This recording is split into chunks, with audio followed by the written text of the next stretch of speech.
అంతే అంటాడు యజమానురాలిని. అప్పుడు నువ్వు ఒత్తాసు పలక్కూడదు. ఎవరికి? దైవజనుడికి ఒత్తాసు పలక్కప్పుడు. బాగా విను, బాగా వినాలి. ఏమన్నా తెలుసు అప్పుడు?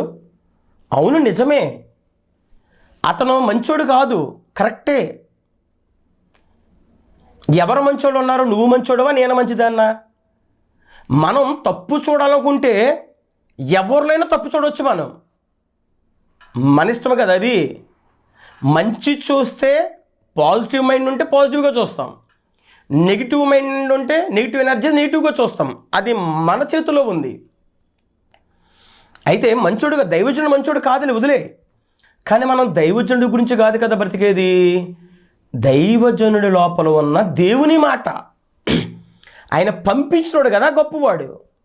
మనం ఎవరిని చూడాలంటే దైవజనుడు మనిషిని చూడొద్దు, మనిషి వెనకున్న శక్తిని చూడండి. అది కనబడాలి మనకి.